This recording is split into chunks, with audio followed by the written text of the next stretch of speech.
You try to cut my team in half, so I outsourced your entire department.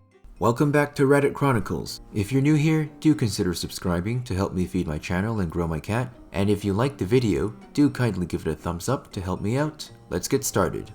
This tale takes place over the course of many months and resulted in over 150 layoffs, all to save 22 IT techs from losing their jobs. I learned a long time ago that no one cares about the IT team at our company. They see us as those useless employees always complaining about rules. We are a mortgage company, and those rules are the rules everyone follows to protect customer data privacy and to prevent theft. When your company suddenly loses 2 full payments for a house to some scammer in Nigeria, and the FTC has questions for you, then it's time to change your policies. This meant cutting legacy access, revoking unnecessary access, and correctly coding job titles in the Active Directory to prevent people from granting their own access. What this boiled down to was a meeting that I phoned into a year ago. This was one of those meetings where I did not need to be there, budget meetings. In this meeting, the VP over the accounting department played a recording showing times when someone in the IT tech team provided subpar service. She tried using this as a reason to fire half of the tech team. The trouble was, all of the people she played recordings of were already fired for giving terrible customer service. These people were replaced by 5-star techs who know what they're doing and give excellent customer service. This started the whole chain of events that led to last week. Since this meeting was every 2 months, VP has tried to use her position and influence to grow her team while shrinking hours. Every budget meeting, I would show up and VP, who shall henceforth be referred to as Karen, would target my team. I would pull out the numbers and pull out the logs, showing how my team received a little over 3/4 of that team's call volume. I show how my team of 22 techs personally receive more phone calls than every other inbound call employee by more than double the number. I show how with the call volume we receive, we still maintain a 98% satisfaction rating. At the 3rd budget meeting, the COO had been tired of hearing the same excuses and wanted hard data. He had a point. I was merely throwing out basic numbers without providing real data. Our company was in the middle of a budget crisis, and someone needed to be cut. These budget meetings were basically a way to defend our department from the chopping block. Karen believed that the best defense was a good offense. She was right, but not in the way she thought. When it became clear that the IT support team was on the chopping block, Karen starts to have her employees call into the tech center and have them make requests that she knows we cannot assist with, as that is handled by another company entirely. We're not able to transfer calls to an external line, so the only thing we can do is give the numbers a call and hang up. The negative customer satisfaction started to flood in after this. Every single call from that team regarding a vendor's password reset gets a negative customer satisfaction report. Our approval rating tanked to 72% in 1 day. I instantly took action. First, I contact a few of the users on recorded calls and ask them why they call the IT tech team when they know we're not capable of resetting the vendor's password. She replied that she was told it was policy to do that now. I asked why they left a negative satisfaction rating, and she said that those no longer count against the employee. Those are only used for macro metrics. I walked over to Karen's office and walked in. Karen, why are you having your team call mine to reset vendor's password? Karen looked confused and stated that she did no such thing. She said she would talk to her team and make sure they called the correct number in the future. The calls did not stop. Now a few of her team were calling in with personal machines that were not an asset of our company. They were wanting things done which would violate license agreements with Microsoft or Dell. Each of these were refused, and each of these were leaving negative customer satisfaction reports. It became clear that Karen was trying to tank our stats before the next budget meeting. I let my boss know, and he just gives me a sly smile. The leash is off. Sick her. This is an inside joke between us, as I'm someone who is very detail-oriented when I'm focused. When you try to get my team fired because you want to grow your useless team, I'm very focused on you now. The first thing I do is enable call recording for every corporate employee as to not arouse her suspicions. Her team did not have call recording enabled because her team handles CDP on a daily basis. I think that means continuous data protection. If anyone knows for sure, leave a quick comment. I pull a live call and listen in.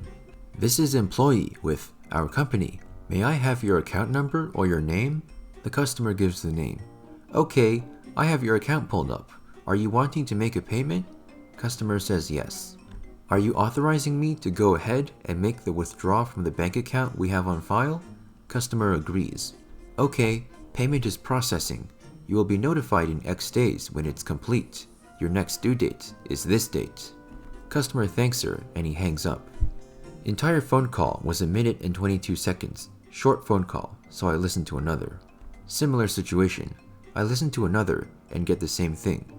I start seeing a pattern here, so I go through the rapidly building log and see that all the phone calls are usually less than 1 minute and 20 seconds long.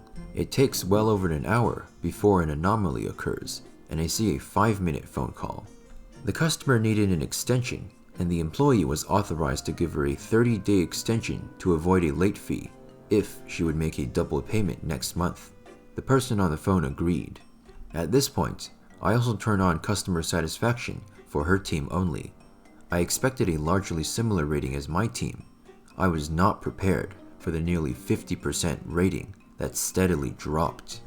My boss comes over to my desk as he's getting the email notifications for the sub 75% customer satisfaction rating and was flabbergasted at the sheer volume of negative reports. It's now clear there is no choice but to examine this further. I assigned 4 people to review the negative calls from the other team and have them all.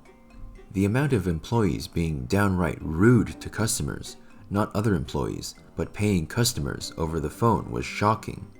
The negative tones in their voice, the unwillingness to fully answer questions, the extreme lack of empathy, and the shocking lack of mute button use was too much. Then came another shocker. The number of customer-facing employees was ridiculous. 152 employees to handle roughly 30% more calls than my team of 22. I call the CIO. CIO, what you got for me? Me, I have something for you. It's incredibly evil, depressingly accurate, and can probably save the company a ridiculous amount of money. You know this is the second time you have said those exact words to me, right? Yup, but there's something I need to know first. I'm not currently authorized to know it, and I need to request it in a way that would not set off any red flags. What is it? The starting pay scale for all account employees. Tell me your plan. The next budget meeting was not a budget meeting. It was an IT tech defend yourself meeting. The COO directed it and let Karen speak first. Karen pulled out the same stuff as before, calls upon calls to our group that were cherry-picked, as well as listing off dead zone times when we had people working but no one calling in. Then went on about how they could cut our group in half and hire more account employees to reduce the workflow. Instead of defending myself or my department, I played 4 of the short call recordings from Karen's department. I then pulled up the Excel sheets that was color-coded showing how many phone calls each account rep received, and the length of time they were on each call, and the customer satisfaction rating. I explained the lack of high customer satisfaction with my own little recording. I like to call a fail-tage. It's a montage of fail, and her team were the stars. Before you ask, I did put music to it. Damn, I wonder what kind of music he put. The recording starts off with an employee saying, "Yeah, I guess I can take your payment," then goes straight into one where a customer accidentally gave the wrong bank account info and said don't use that one. The rep responded with a, "Christ, what is the actual account number?" It only got worse from there. The group was unmanaged for so long that they were filled with rude and useless employees. I then showed them a side-by-side comparison of each tech who received a call.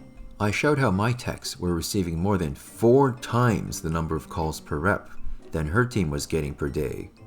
I showed how we all were on the phone for well over 7 times the amount of time her team was on the phone for, and I demonstrated how each tech had double or triple the satisfaction rating over all of her group. Half the room that was uninterested in the conversation were suddenly interested when I closed out my presentation. In short, I saw no reason to defend the IT team today, as I have successfully done so in every prior meeting. Since the last meeting, however, Karen has crossed the line and has had her team call mine in regards to things we have no access to. I played the recording of me calling her minion. As you can see here, she directed her team to call mine and to leave bad satisfaction ratings on my guys because of it. I have since deleted those customer satisfaction ratings as they served no purpose whatsoever. I then pulled out my next flowchart. This is the monthly expense taken from the last 9 meetings that our company spends on IT and servicing departments. I look at the COO, who was looking at me intently. Before today, I was on the defensive as I saw no reason to attack another group, but it is clear to me now that my team has a target on its back. That is why I now show you this. It was a graph showing the starting pay scale for each IT and servicing employee code, as well as their average daily workflow. There was one glaring anomaly on this list. Account department had the highest starting pay scale with the least amount of work. So basically, in layman's terms, the account department can be reduced to 1/10 of its current size, and we can reduce the pay scale to a little over 1/2, as this department requires very little in the way of problem solving and critical thinking. I saw a few raised eyebrows, as well as one impressed smile from the CIO. The COO ushers everyone out of the room, except for me, my direct supervisor, and the CIO. He looked at me and said, "Continue." Further, we can cut this department entirely and outsource them instead of IT. Since this group merely takes payments and sometimes allows extensions, we do not have to worry too much about technical ability.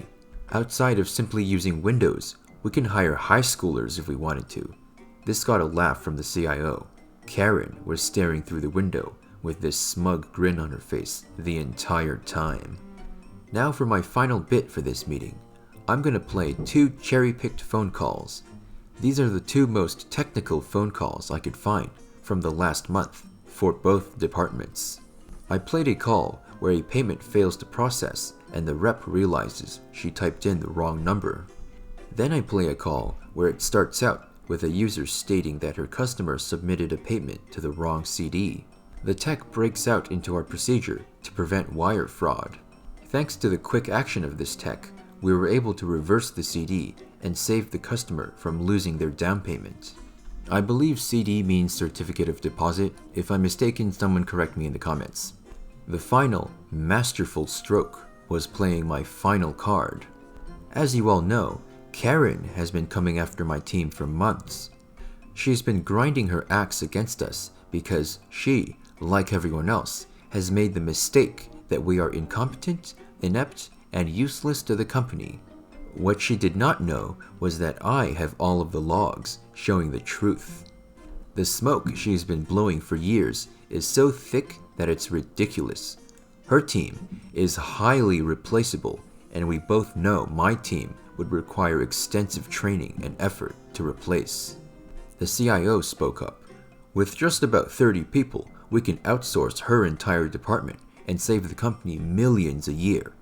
The next time we have a major IT issue, you will be regretting outsourcing us. He then pointed to the graphs and flowcharts brought by both myself and Karen. Her team is useless. The next day, I watched in pure joy as a term request came in for Karen. It came in with a double asterisk indicator at the beginning, meaning this was a stealth term, to be done and coordinated with the person who will inform her of the termination. It's not actually a double asterisk. I changed that for here to protect identities. Over the next 2 months, the account team was shuttered. First, they came for anyone with disciplinary issues or attendance issues. Then, they laid off anyone who had been there a really long time. Then, the newest employees. The smart ones applied for other positions in the company or left before getting laid off. All the while, the calls for payments were slowly shunted to the call center in India. By the end of last week, we only have 4 domestic accounts people who take escalations that the India call center is not authorized to take. Do I feel guilty about being integral for 148 people being laid off? Yes, quite. But I know it was necessary to keep my job and my health insurance. Without my health insurance, I'm a dead man. The entire reason this happened though was because the division was slated to be cut and sent to India from the outset. Thanks to the actions of myself and my direct supervisor, we prevented it from being a sure thing that our team was going to get cut.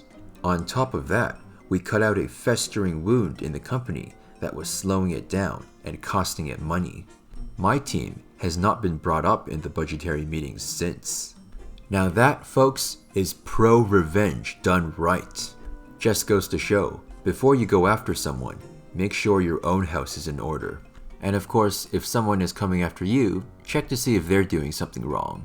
So what do you think? Do you think he did the right thing? If so, why? If not, why not? Share your thoughts in the comments. If you want more where that came from, simply click on one of these boxes right here. And if you liked the video, I assume you did since you're still here, share it with your friends to see what they think. And of course, if you haven't already, click the kitty to subscribe and you'll never miss another video. I'll see you in the next episode of Reddit Chronicles.